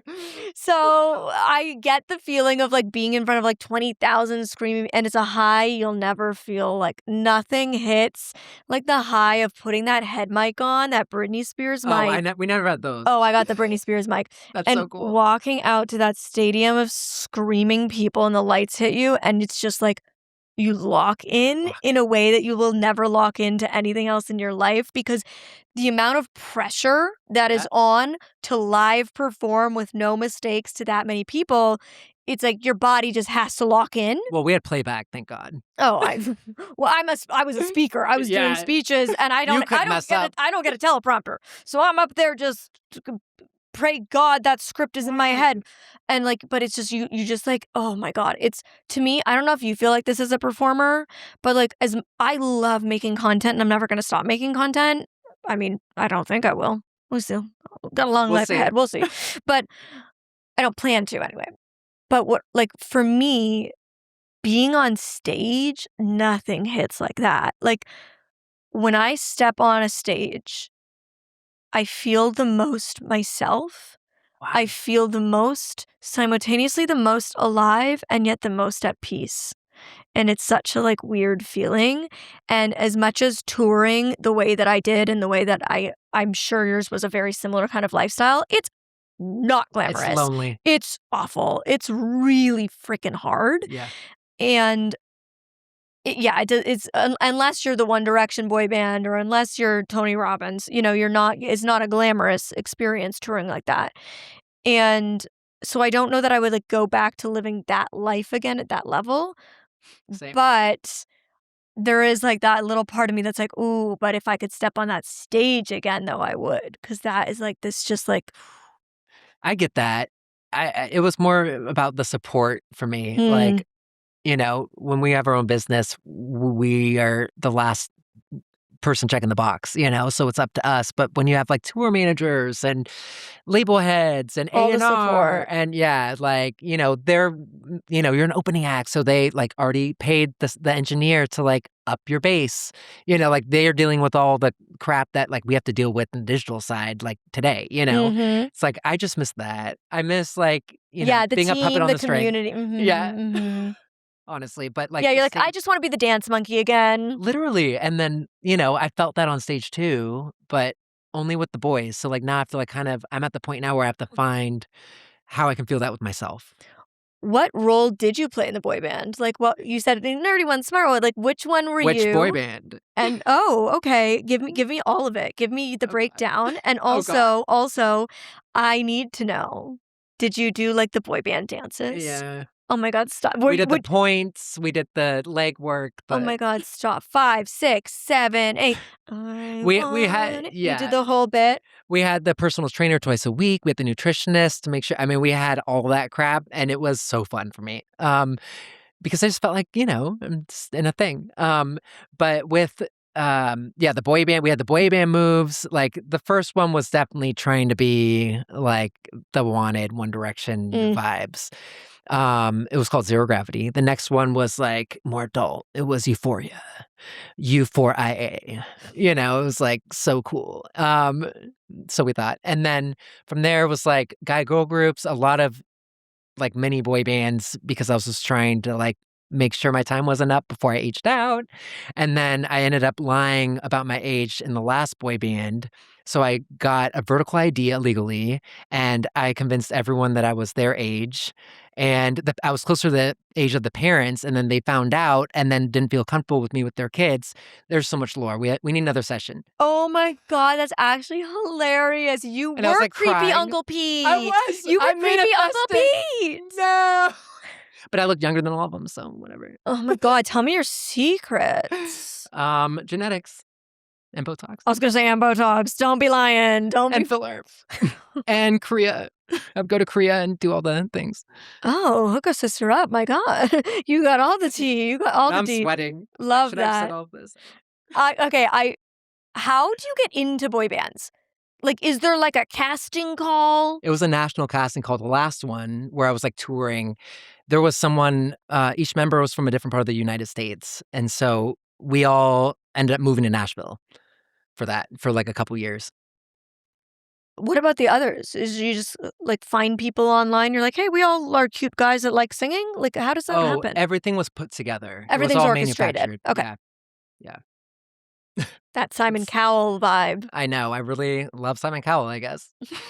What do you feel about the pity edits that shows like X Factor and America's Got Talent do? Because I feel like we often see Yep. the disability pity edit with the like pulling at the heartstring I hate it. music and the like, there's just the whole trope. So going on X Factor, knowing your mom was a little person, did you worry you'd get the pity edit? I wanted the pity edit, so I had the screen time. So, like, You're thank like, I was God. banking on it. Like, I had to bribe my dad because my mom and dad hated each other at this point, and I was like, "All they want is for you guys just to, like, sit together," and then it ended up just being my mom talking the whole time. My dad was, like, cringing inside because my mom was playing it up because, like, we know what we're doing, at the time. Like, we were just trying to, like, get the screen time and go to the next thing, and so at that point, I never was really thinking about that. In fact, my mom was on Deal or No Deal right before that, and I got her on because I sold the pity edit to her, and I'm like, "It's gonna work, you just have to bite your tongue, and we have to do it." And she got on, and it worked, and so I'm like, "We just have to follow the formula."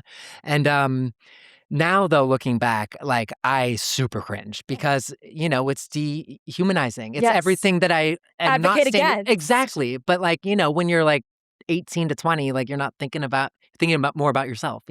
Oh, trust me. Like when I talk about this again, like in my memoir, like looking back at the work that I did when I was younger, it's like adult me would never say those things. Adult me Oops. would never do those things. And it is weird when you work in the industry we work in because Yeah. that stuff is forever. And Mhm. like somebody could watch that edit now and think that version of you is still true, Exactly. even though that version of you is over a decade ago. Mhm. So it's like so strange to think that like I don't align with some of the beliefs I used to hold and I've grown and evolved and learned and I like to think become better Yeah. and become more intentional and really really think through everything I say and every choice I make and everything I post to look at the full spectrum of like how could this be perceived? Does it or Yes. does it not move the needle in the direction I want to? Yes. It's Is that. this not just good for me, but good for the community as a whole? Mhm. Because we both know. We both know what gets views. Yeah. Our job is to know what gets views. Yep. And I know, and you know, if we exploit the disability, it will get more views. Right. But I refuse to do it. And that is such a hard frickin' line to draw It in the is hard, sand because you know the money behind those views. You know the brand deal behind those views. which is also supporting the family. So it's like Exactly. Like my whole family works for me. So like it literally supports the whole family. And I know you're a very similar situation. Right. Like you work with your family. And so it's one of those things where it's like, yeah, but I'm not going to benefit me and my family to hurt the rest of the community. Right. Like, and that's just a firm line I hold to.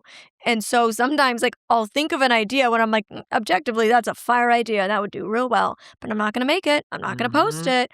Or like, I'll see a video and I'll be like, I see why you did that, but I could never. Or somebody Yeah. will be like, oh, you should do XYZ. And I'm like, yeah, I see why you're saying that. And I do agree it would go viral, but I would rather make a video with less views, with integrity, that I believe is doing the right thing Oh, no. than the opposite. And I feel Rather like make I'm righting my views wrongs. more views with integrity and doing the right thing.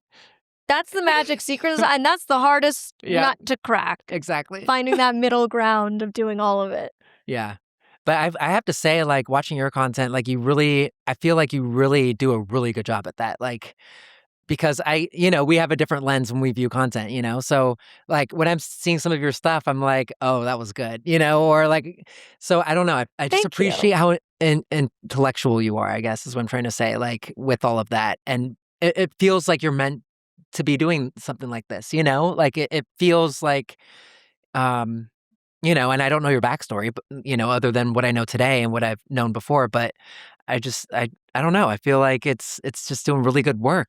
Thank you. Yeah. Thank you. I mean, I believe I am exactly who I was meant to be. Yeah. And like, I don't think it's a mistake that I have this rare condition And earlier when I said like I had a 25% chance, my family didn't know that. This was like a total Oh. fluke. In retrospect, like after the fact, when they were talking to the geneticist and they did the full panel of testing, they were like, oh, okay, it was a 25% chance. Wow. But they didn't know that. So it was like a complete shock. But I truly believe, like looking back, the fact that like I got this rare disease, which was like a total fluke, nobody could have anticipated.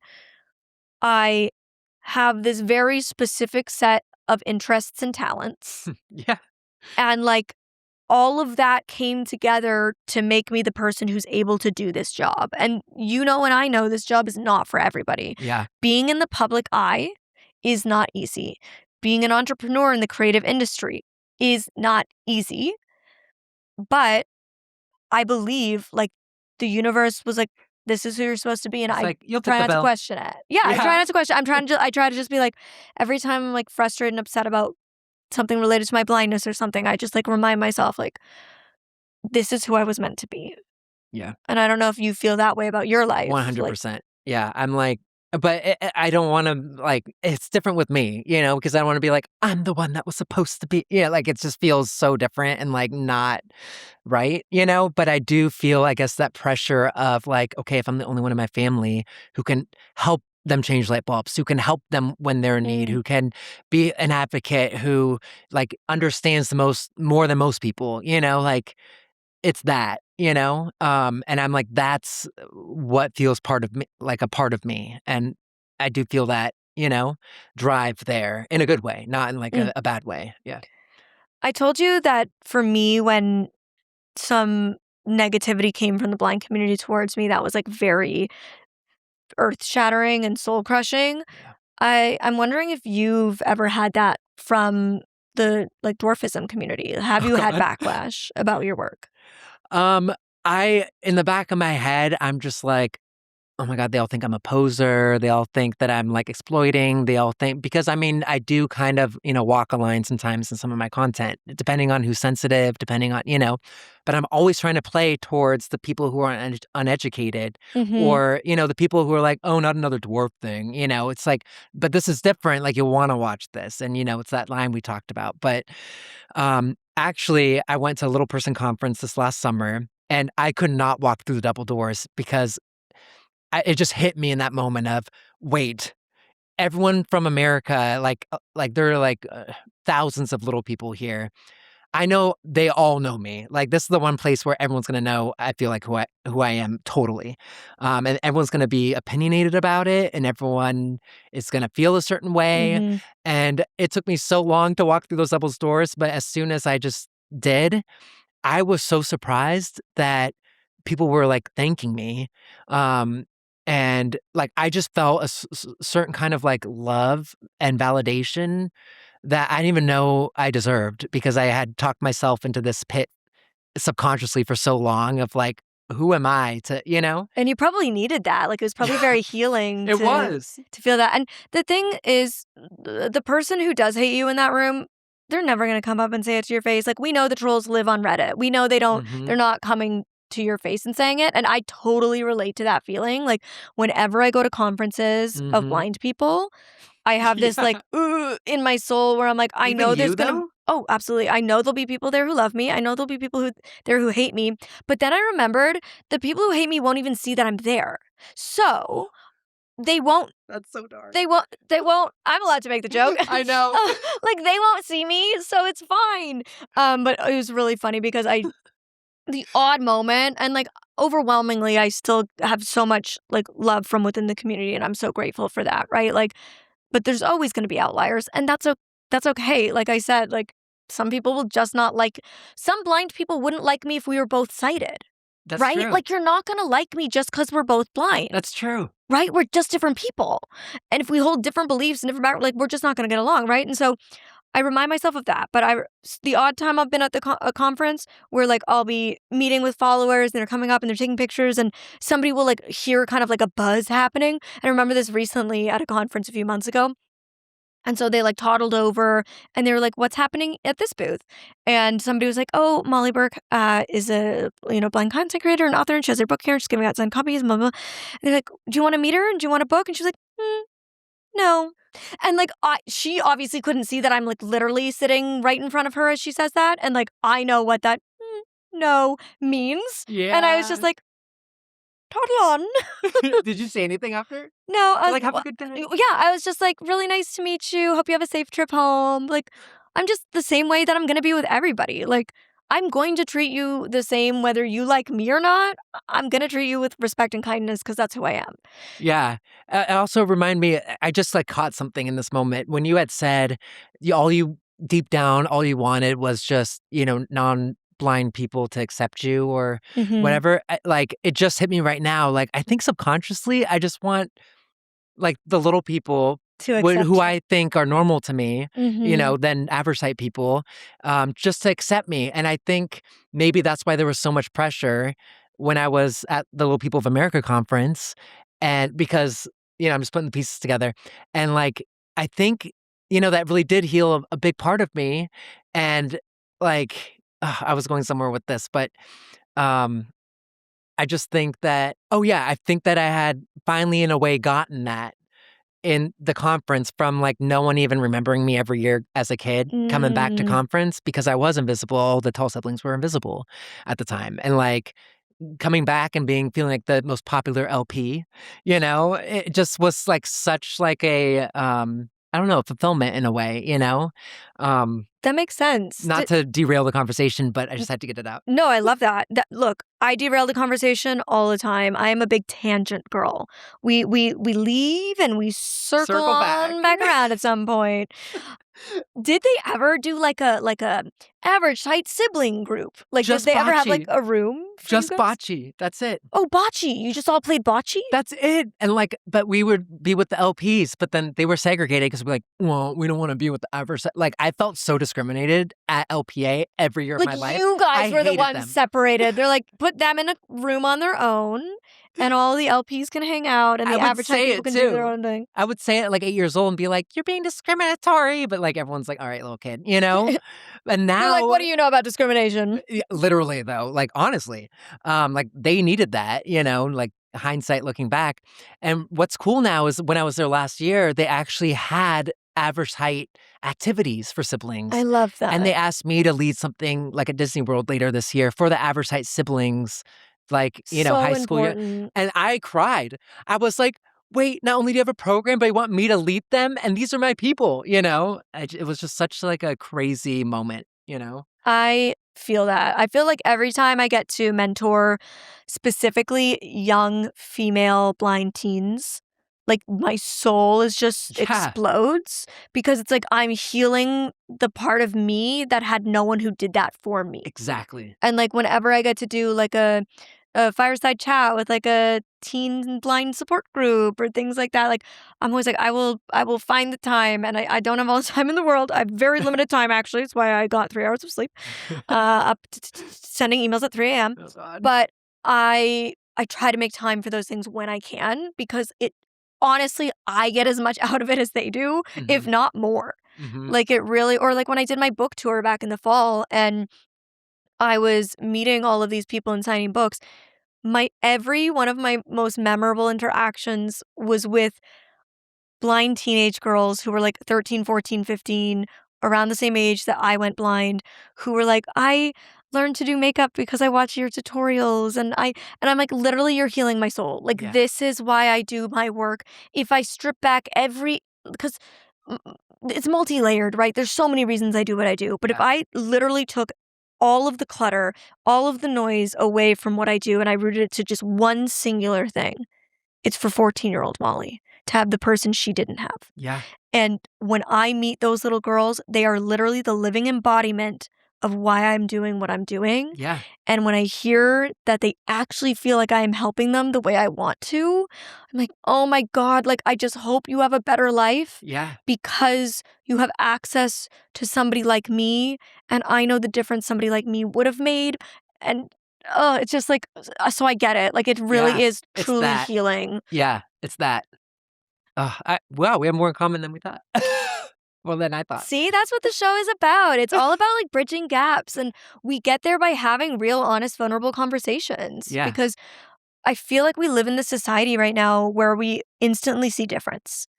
we instantly see polarity. Like, it's like, you're this, I'm that. Yep. And we're so segregated, Yeah. self-inflicted. Like, we're doing it to Yep. ourselves. And especially with social media, it's so much easier to hear an opinion you don't agree with and swipe away instead of going to the profile and seeing all the things you do align with, right? And so to me, it's so important to have like these deep, honest conversations where we just get real about stuff and like have a heart to heart, have a little therapy sesh, and Yeah. just be like, let's just talk and connect as people.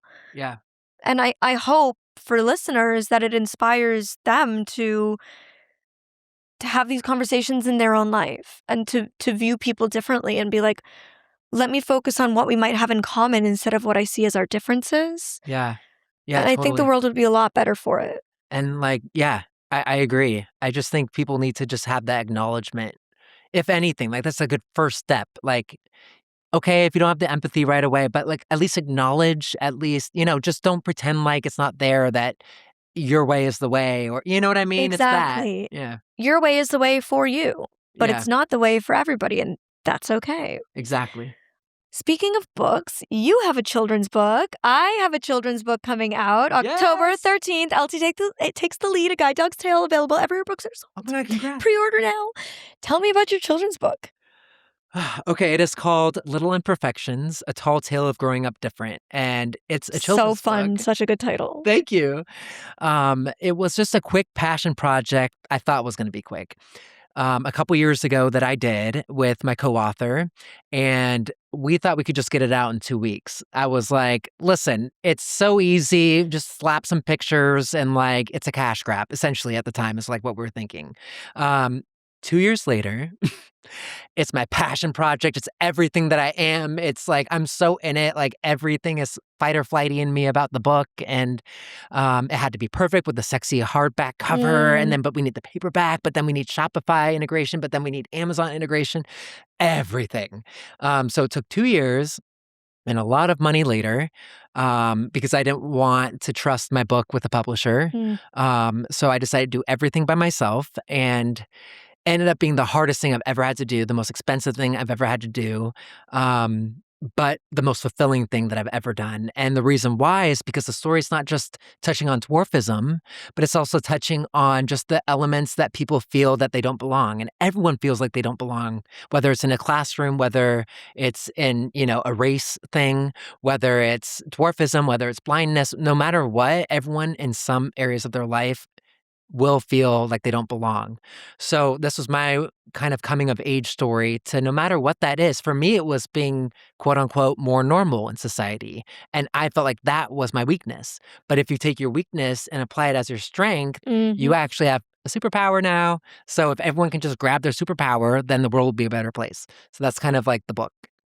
Link to purchase the book will be down below. And I'm thinking, Pete, in the fall, when my book comes out, we need to do like a co-event. Yes. That would be so fun. I'd be so down. A little co-book signing event. I want to read it. That would be so great. It's Elton's book, not mine. Oh. It's his story. It's not, I'm a supporting role. What is it about? I ghost wrote the book for Elton. It's Elton telling children about his life as a guide dog. So he walks kids through the day in the life of a guide dog and what he does. So he's like, hi, I'm LT. This is who I am. This is what I do.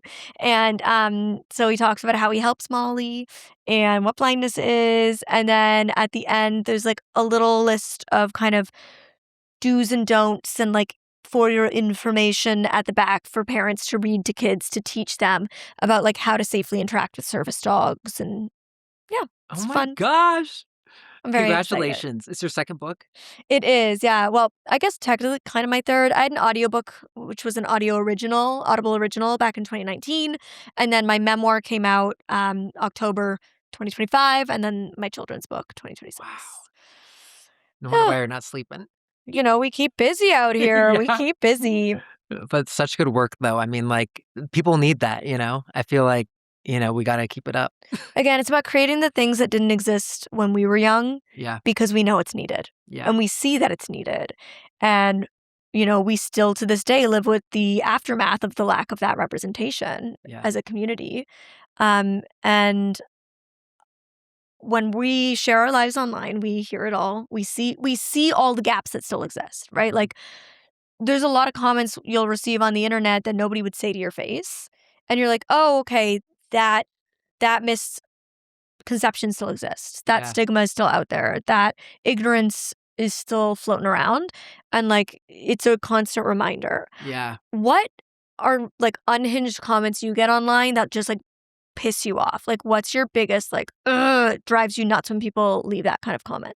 Just my nieces. Like, pick on my Okay. brother, I don't care, I pick on him still, but my nieces are off the fuck limits, and, like, I will die on that hill, and, like, everything else, I feel like it's just a reflection of my content, and I've kind of have, posted a little bit of cringier things, and then I kinda see, the way that people comment with that, and then I see when I do things more like comedic way, but less cringy, but more on that line, like seeing better results. So I feel like I can kind of filter out the comments 98% of the time just through before I shoot something or post something because I can now see like the different comments that will come in, but they're all still rooted in you know, something bad about dwarfism or something Mm. bad about like ginger suck or like, just whatever it is, like it will still always be there. But I think I can like create more soft blows for myself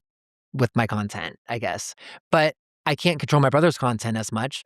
So I will constantly just see people ripping on my nieces. And yeah, like that just drives me absolutely insane. Like nothing will come close. Must be so hard for him as a dad as well to Yeah. see that.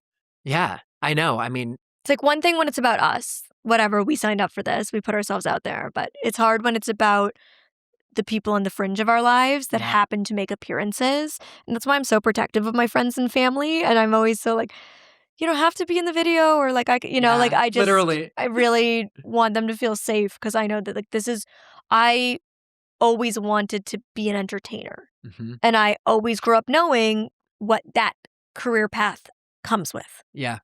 And I signed up for it, but not the people in my life didn't. Right. Yeah. And it's a byproduct of the job is that they happen to get on the exterior of that, you Yeah. know?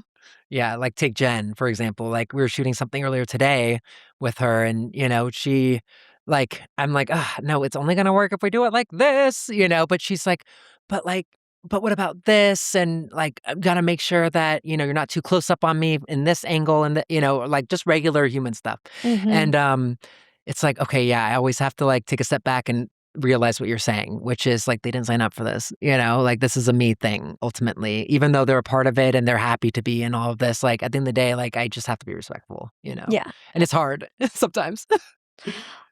What is one thing you wish people understood about your lived experience that you still feel they don't? um, oh, that's like processing the question. It's a really good question. I think I don't think it's anything specific. I think it's more just the whole empathy thing of like people if people can just really grasp that everyone is so different, even if you are talking to your group of friends, I swear to God, some of them are like masking. Yeah, Mm. like if we can all just make it a safer place for everyone, that makes it more inclusive for people who have disabilities. That makes it more inclusive for people who are more neurodivergent. It makes it more inclusive just in general. It makes it more loving. It makes it just better. Like, why wouldn't we want a better thing? It's just like, I feel like as soon as people can understand better means better for you too, which means more inclusive, which means empathy, which means all of these Mm. things. Like it's not about like the disability. It's about just empathy, about understanding, and I think that is the one thing that was ingrained in my head growing up so much to where I can't understand why other people don't have it. And I think that's it. Speaking of being neurodivergent, do you identify as being disabled or no? Because I know that some people who are neurodivergent don't and some do. And I'm curious where you fall on that for yourself. I've never been actually asked that. And when I say I have a disability, I always kind of like throw it out to like, make someone else feel better sometimes, like my mom or dad, for example, like, "Yeah, I'm tall, but, like, well, I got that ADHD, I'm always trying to like balance things out. But I think ultimately I don't think it's a disability that I have, even though it is on paper. I just think disability is all relative depending on how you navigate through the world. And like, yeah, I have a lot of difficulties and in school and being an entrepreneur and like just organization. I mean, even ask the people in this room. But I think that like, the strengths and the weaknesses, everyone will have weaknesses, everyone will have strengths. So like it depends what you're playing into. So like if my content was working a 9 to 5 and never talking, like I would call it a disability. But Mm, I think because of the way that I'm moving through the world, like, it's my choice to call it a disability, and even in the hard times, like, yeah, it's my disability on paper, but, like, how can I not view it that way? Because I think the more that I do kind of watch ADHD videos and I, like, really relate to it, the more I'll give myself excuses too, and I'll be more lazy, I won't get out of bed because 'cause I'll, like, fall into it a little bit more, and I think it's different when it's more of a you'll almost mental. give yourself permission because you're like, well, I have ADHD, so of course I'm like this. Exactly. And I feel like Interesting. that doesn't work, in your side of things. Hmm.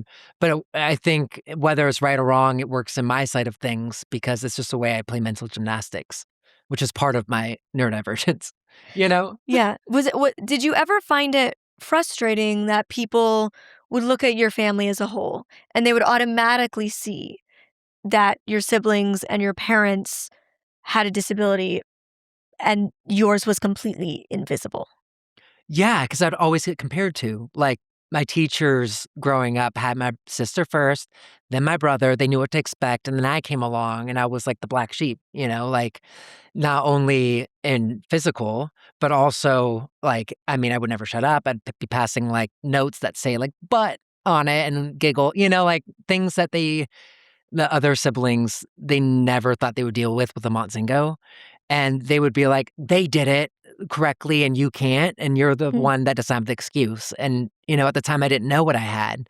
I just thought I was a selfish kid, who just had a lot of energy because I was average height. I thought all average height people were like that.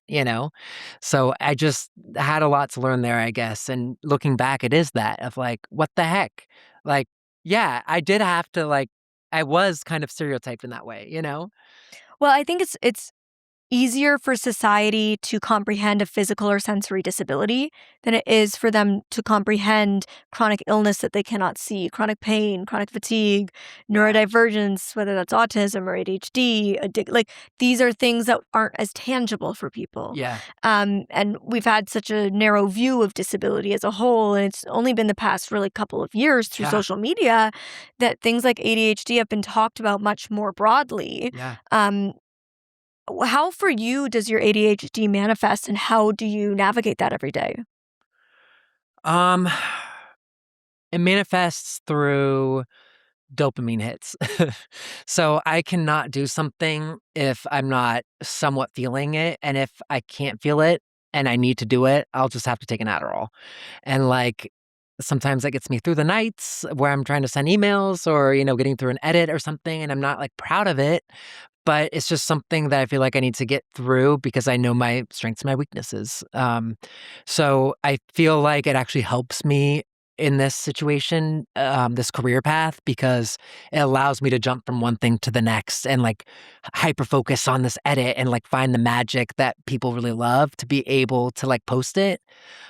Whether it takes way longer than it's supposed to. So like I'm not doing it right in quotes, like uh, I have to learn to lean into it, in some things, but then also like figure out when to not lean into it. I just kind of have to figure it out as I go. And I feel like that's what I've been doing my whole life, just raw dog in life. But then understanding the tools that I have, like, okay, when do I need the Adderall?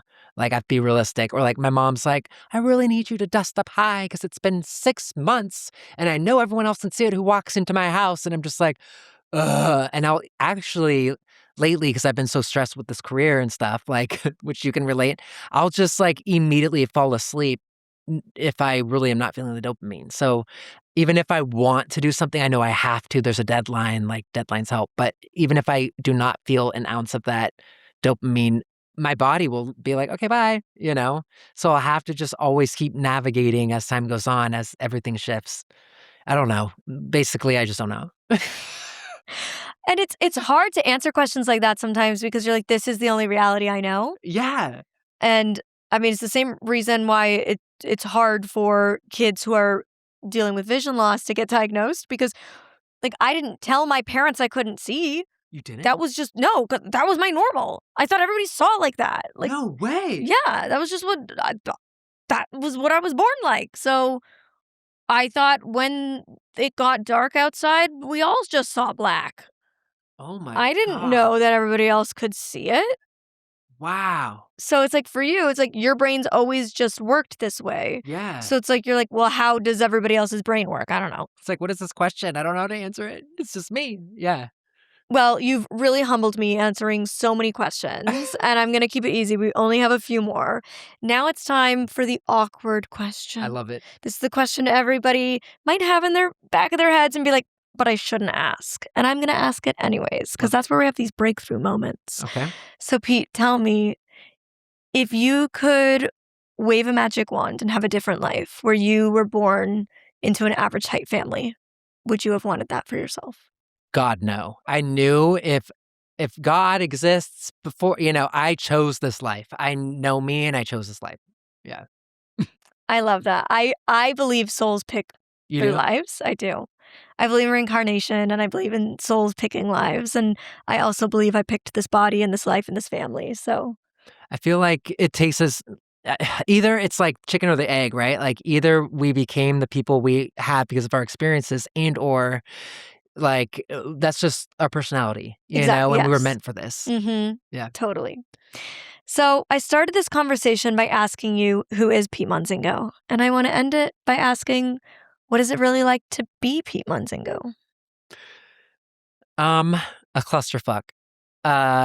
Honestly, like to be me, you wake up every morning, never want to get out of bed, unless like there's a roller coaster out your window, and then you're like, "Oh, roller coaster!" Like it's just you feel like a kid always, um, always following the novelty, but always working really hard, always doing what you think is the right thing and the best thing. Maybe sometimes circling around too much, overthinking it, but like you always mean well, usually.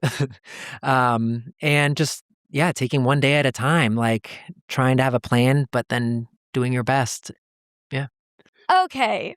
How can people keep up with the life of Peet Montzingo and everything that's next? If you just go to Google and type in tall ginger guy, dwarf mom, dwarf family, I mean, just use the keywords. Peet Montzingo is my name. Pete like the coffee. Anything works. So That's so funny because I always say to people, like when they're like, "Oh, let me follow you," I'll be like, "Well, if you can't remember my name later when you have your phone, just search Blind Molly. If you Shut remember up. Molly and Blind, We're you'll smart. find me." That's why. We know how to I market. thought you were gonna say Molly like the drug or something. Molly like your family's dog growing up. Molly like the Papa Molly uh, at the club. You'll remember it. Okay, thank you so much, Pete. We both need to go get some goddamn sleep because shit's getting loopy up in here. Yeah. Thank you for coming, and I feel like my sleep deprivation and coffee-induced hyper is feeding off of your ADHD, and this has just been one big loop of us being like, "Rah!" And Yep. I'm glad you were here for it, and I hope you all stuck around. Thank you if you did and you made it this far. Make sure you're following the show over on Spotify and the YouTube channel. It really helps me out, and now you know what it's really like. What it's really I love the backup. Good backup vocal, my echo. Yes.